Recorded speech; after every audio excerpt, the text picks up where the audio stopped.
This is 6 Iron, my RuneScape-inspired solo Ironman character in Final Fantasy XI.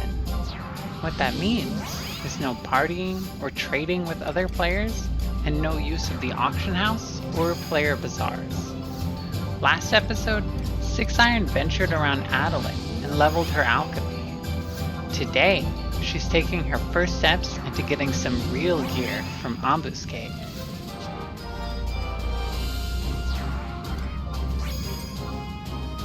There's nothing really special about this particular run, other than it being my first ever Ambuscade. My strategy for this fight is my bread and butter basic strategy.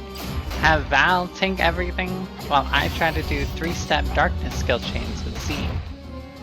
Cornelia and Korumoru give just enough haste that I can usually build TP again after Z's ground strike, but it's not consistent yet.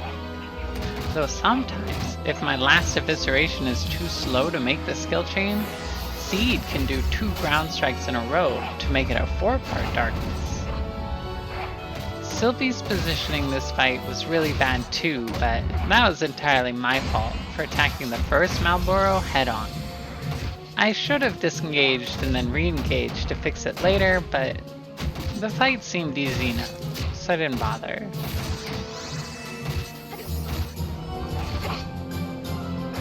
I didn't know what these golden bombmans would do, so I tried to attack the first one. Seems like they just self-destruct and give you bonus hallmarks. Not sure.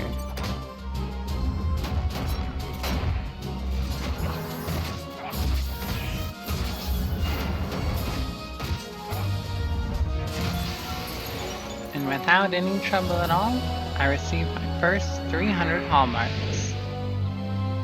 I did a few more runs and got enough hallmarks to unlock a full set of Mumu's armor that gave me a huge boost in accuracy as well as crit rate. Not every run would go as smoothly as the first though. I tried to do volume 1 on easy, which is item level 124. Rama and the doppelganger didn't give me much trouble, but the Shiva destroyed Val by spamming Sleep God, forcing his AI to spam Cure 1 instead of worrying about his own HP.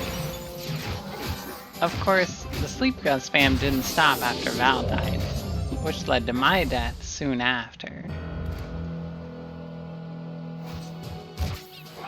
On the next run, the doppelganger had a carbuncle instead of Shiva, which I thought was going to be really nice until it started spamming Healing Ruby for nearly 28k HP.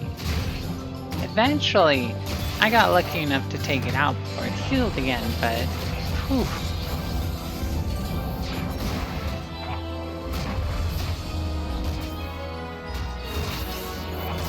The doppelganger once again didn't pose any threat, and I received 1800 hallmarks because of my Abjalis seal bonus. I decided that I would spend my hallmarks on upgrading my Toko knife. Getting up to at least a Kaja knife would increase my damage by a lot. I probably won't get access to a pulse weapon anytime soon, but I'll likely use the first one I get on the sword anyways. Before I did Ambuscade, I wanted to see if I could solo a Wilds Keeper raid. I needed to do one for my intermediate ROE quests, and didn't care that the guide said that I couldn't do it by myself. I picked a Chuka because out of the 3 beginner fractures, I remember him being the easiest. The fight went pretty well with my basic strategy most of the time, but there were a few rough moments when I was resummoning Trust for MP. Looking back, if I had replaced Val with Celtius, this fight would have been a lot easier. This month does have the Alter Ego Plus campaign, which definitely helped me clear without changing my strategy.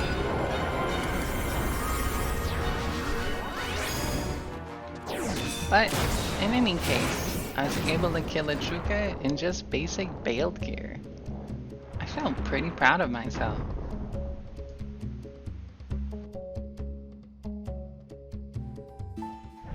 I also soloed one of the domain invasion bosses, Quest Bottom. There wasn't anything special about the fight, but it's good to know that my domain points aren't just being carried by other players.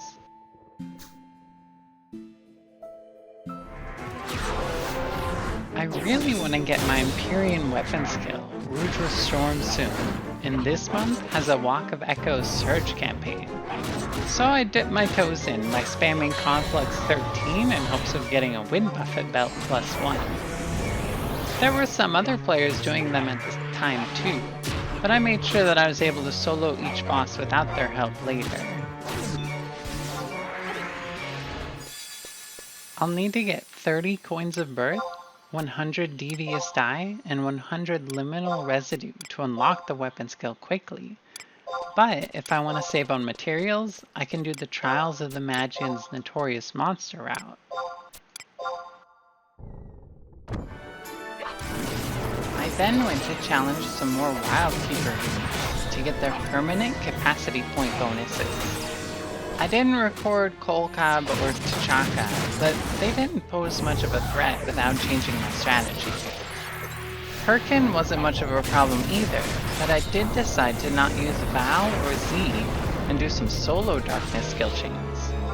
My Homestead Dagger save TP and double attack during Reeves really gave me a taste of what I hope solo skill chains will be like in the future.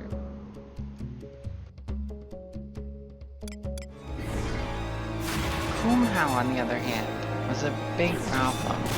His constant Paralyze and Frost Aura was just too much for Sylvie and Koromoru to heal through. I also tried bringing Ayame for light skill chains, since Kumhao would resist my usual distortion and darkness. That part seemed okay, but I needed a different strategy for healing.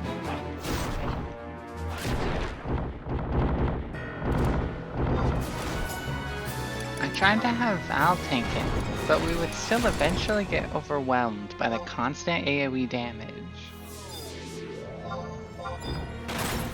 I summoned Kupipi, and she was able to heal a lot better than Koromoru, but would very quickly run out of MP. I needed just a little bit more support. I decided to swap out Cornelia for Celtius, and his rejuvenation was exactly what I needed.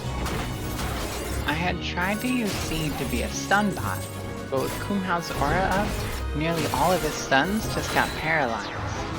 I decided to swap back to Ayame so that I could make light skill chains to do just a little bit of fire damage in hopes of removing his ice spikes and his aura.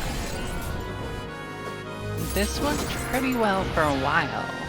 I kept chipping away at his health bar, but the damage was getting really slow.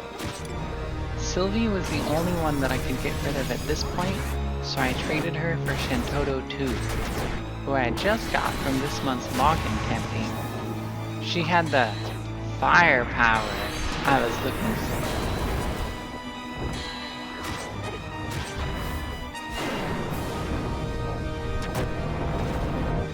The fight continued on like this, until after over an hour of being in the ring, Kumhao was defeated.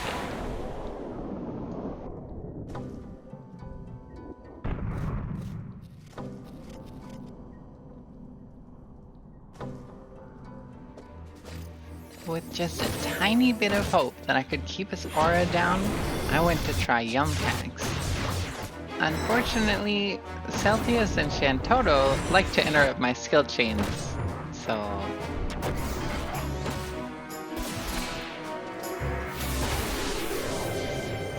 Someday, I'll come back with another strategy.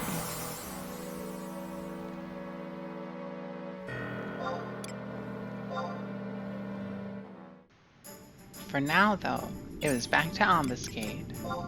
I had found a comment on the YouTube video that described how to get the golden bombs to spawn, and came up with a strategy. I would bring Ayame to silence Chulaka, Z to stun Jody, and a stack of apple pies to feed Vivian. This means that I would usually get all 3 bombs to spawn every run. I found that doing the runs on easy was the most consistent, as it would give Julika and Gideon enough HP that they wouldn't die before spawning the bombs. And it was also faster than doing it on normal, with only 50 less hallmarks as a reward. I'm pretty sure it's a bug, but sometimes the golden bombs will already self-destruct a second time before they die, giving you an extra 100 hallmarks. This run, I got 550 hallmarks on easy, but I did get 650 once while doing off-camera runs. I farmed enough hallmarks to upgrade my weapon to a Kaja knife and all of my Mumu armor to +1. My equipment was starting to come together, but you can probably tell there are a few pieces that are desperate for upgrades. Yes, that is still the flame boomerang that I got from the Malboro mines chest. I was most unhappy with my offhand dagger, but I had just hit 800 domain points and decided that's what I would fix first. I bought a skin flare from Zurim, hoping to augment it with store TP, but random augments are just that. Random. There were a lot of augments that I was debating on taking. I'm still not entirely confident that I took the best one that I saw, but I ended up with +11 damage, 12 dexterity, 19 accuracy, and 3% crit rate. I'll keep trying the daily Dark Matter campaign augments, but from what I read, those are extra random. I've also been doing a lot of crafting throughout the time between my last video and now, making sure to stay on top of my daily guild points and leveling another craft when I get my +1 skill equipment. Right now, I'm just focusing on getting everything to 70 as I research exactly what's going to be possible for me to craft in the future. I know that to reforge my artifact armor to 119, I'll need materials from 5 different crafts at level 105. This is a long, long way away in the future, but it's gonna be rough. But that's all I've got for this episode. Enjoy the time lapse, and thanks for watching.